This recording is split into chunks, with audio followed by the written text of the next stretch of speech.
സല്ലല്ലാഹു അലൈഹി വസല്ലം തന്നെയാണ്.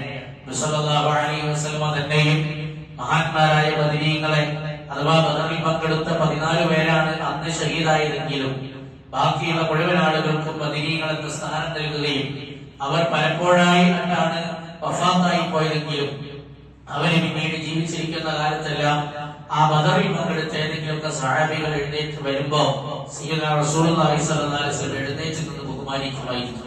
ഒരിക്കൽ ഇടവഴിയിലൂടെ നബി സല്ലല്ലാഹു അലൈഹി വസല്ലം കുറച്ചു സഹാബത്തും അങ്ങോട്ട് പോകുമ്പോൾ അവിടെ നിന്ന് ഒരു സഹാബി ഇങ്ങോട്ട് വരുന്നുണ്ട്.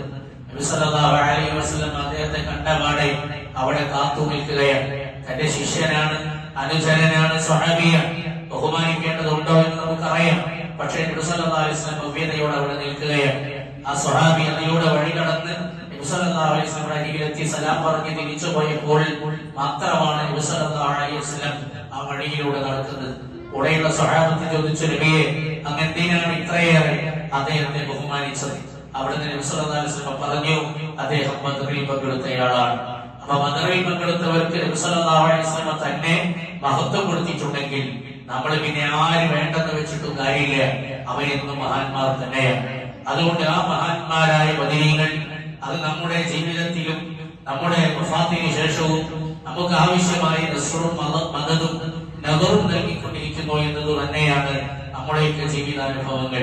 പക്ഷെ നമ്മൾ ഇന്ന് മനസ്സിലാക്കേണ്ട ഒരു കാര്യം, നമുക്ക് ആ മഹാന്മാരായ ബദരീങ്ങളിൽ നിന്ന് ലഭിക്കേണ്ട പാഠം എന്തൊക്കെയാണെന്നതാണ്. അവരിൽ നിന്ന് ധാരാളം പാഠങ്ങൾ നമുക്ക് പഠിക്കാനുണ്ട്. ഒന്ന്, അള്ളാഹുവിൽ തവക്കുലാക്കി മുന്നേറിയാൽ, എല്ലാം അള്ളാഹുവിൽ അർപ്പിച്ച് മുന്നേറിയാൽ അള്ളാഹു അവരെ ഏറ്റെടുക്കുമെന്നതിന്റെ തെളിവാണ് ആയുധബലവും ആൾബലവും ഇല്ലാതിരുന്നിട്ട് പോലും ആ സഹാബത്തിനെ നബി സല്ലല്ലാഹു അലൈഹി വസല്ലം ഏറ്റെടുത്ത് വിജയിപ്പിച്ചത്. രണ്ടാമത്, പ്രാർത്ഥനകൾക്ക് ഏത് പ്രതിസന്ധി ഘട്ടങ്ങളിലും വലിയ മരുന്നാണ് പ്രാർത്ഥന എന്നതാണ്.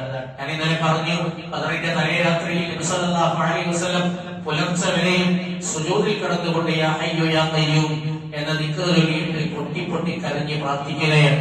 അബൂബക്കർ സിദ്ദീഖ് റളിയല്ലാഹു അൻഹു സമാശ്വസിപ്പിക്കുന്നുണ്ട്, നബിയെ അങ്ങ് അങ്ങനെയൊന്നും പ്രയാസപ്പെടേണ്ടതില്ല, അള്ളാഹു ഏറ്റെടുത്തൊരു കാര്യമാണെങ്കിൽ അള്ളാഹു അത് പൂർത്തിയാക്കി തരും, ഞങ്ങൾ അങ്ങയോടൊപ്പമുണ്ട് എന്ന് പറഞ്ഞ് നബി സല്ലല്ലാഹു അലൈഹി വസല്ലമയ്ക്ക് എല്ലാം അറിയാമെങ്കിലും സ്വഹാബത്തിനെ ഓരോരുത്തരെയും വിളിച്ച് ഓരോ ഘട്ടങ്ങളിലും കൂടിയാലോചനകൾ നടത്തുന്നുണ്ട്, മുശാവറകൾ നടത്തുന്നുണ്ട്. അതൊരു വിശ്വാസത്തിന്റെ, ഒരു കൂട്ടത്തിന്റെ, ഒരു സംഘത്തിന്റെ, ഒരു സംഘടനയുടെ ഏറ്റവും വലിയ ഒരു കരുത്താണ് എന്ന് നമുക്ക് ഈ ബദറിൽ നിന്ന് അങ്ങനെ പഠിക്കാൻ കഴിയുന്നുണ്ട്. അതുപോലെ തന്നെ വിദഗ്ധരായ ആളുകളുടെ നിർദ്ദേശങ്ങൾ സ്വീകരിക്കേണ്ടതുണ്ട്. നബി സല്ലല്ലാഹു അലൈഹി വസല്ലം എല്ലാവർക്കും മുകളിലാണ്. എന്നാലും തന്റെ കൂട്ടത്തിലെ അനുയായികളിൽ ബുദ്ധികൂർമ്മതയുള്ളവരുണ്ടാകും, കൂടുതൽ ഐഡിയകളുള്ളവരുണ്ടാകും. അവരുടെ കാര്യങ്ങൾ അന്വേഷിക്കണമെന്ന ചിന്ത ബദറിൽ ഉണ്ടായി. അത് നമുക്കുള്ള ഒരു പാഠമാണ്. അതുപോലെ ഈമാൻ, അതാണ് യഥാർത്ഥ കരുത്ത്. ആയുധമല്ല, ആൾബലമല്ല, വാഹനങ്ങളല്ല, മറ്റുള്ള അകമ്പടികളല്ല. അങ്ങനെ ഈമാനുണ്ടോ അവർക്ക് രക്ഷപ്പെടാം എന്നത് ബദർ നമുക്ക് കാണിച്ചു തരികയാണ്. മറ്റൊന്ന് അച്ചടക്കമാണ്, ഡിസിപ്ലിൻ.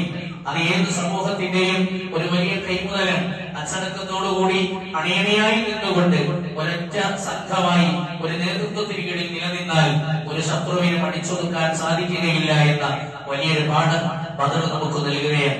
അതുപോലെ തന്നെ അള്ളാഹു ഉദ്ദേശിച്ചാൽ ധാരാളം സഹായങ്ങൾ അറിയാത്ത നിലക്ക് അള്ളാഹു നൽകുമെന്നതും ബദറിൽ ആദ്യം 1000, പിന്നീട് 2000, പിന്നീട് 5000 മലായികത്തിനെ ഇറക്കിക്കൊണ്ട് അള്ളാഹു തആല സഹായിച്ചത് ബദർ നമുക്ക് നൽകുന്ന പാഠമാണ്.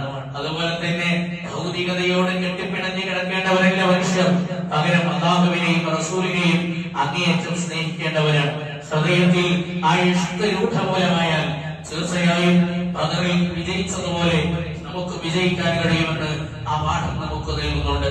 അതുപോലെ തന്നെ തടവുകാരായി കഴിഞ്ഞ ആളുകളെ നബി സല്ലല്ലാഹു അലൈഹി വസല്ലം സ്വഹാബത്തിനോട് കൂടിയാലോചന നടത്തി. ഇവരെ എന്തു ചെയ്യണം? മോചന ദ്രവ്യം നൽകിയാൽ അവരെ നമുക്ക് വിട്ടയക്കാം എന്ന് പറഞ്ഞ് അവരെ വിട്ടയക്കുന്നുണ്ട്. ചിലർക്ക് അറിവ് പഠിപ്പിച്ചു കൊടുത്തുകൊണ്ട് വിട്ടയക്കുന്നുണ്ട്. ഒരിക്കലും അവരെ വർദ്ധിക്കാൻ പീഡനമുറ നബി സല്ലല്ലാഹു അലൈഹി വസല്ലം പാലിക്കുന്നില്ല. അതുപോലെ തന്നെ വിദ്യാഭ്യാസത്തിന് വലിയ പ്രസക്തി ബദർ നൽകുന്നുണ്ട്. അതാണ് തടവുകാർക്ക് വിദ്യാഭ്യാസം നൽകിക്കൊണ്ട് അവരെ ബുദ്ധി വളർത്തിയത്.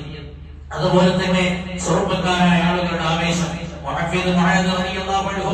ചെറിയ വളരെ ചെറുപ്പക്കാരായിരുന്നു. അവരാണ് അബൂജഹലിനെ അന്വേഷിച്ച് പിടിച്ച് അവനെ എന്നേക്കുമായി വകവരുത്തിയത്. ചെറുപ്പക്കാരുടെ ആവേശം അത് ദീനിന്റെ വളർച്ചയാണ്. നമ്മുടെ സമൂഹത്തിലും അത് ഉണ്ടാകണം.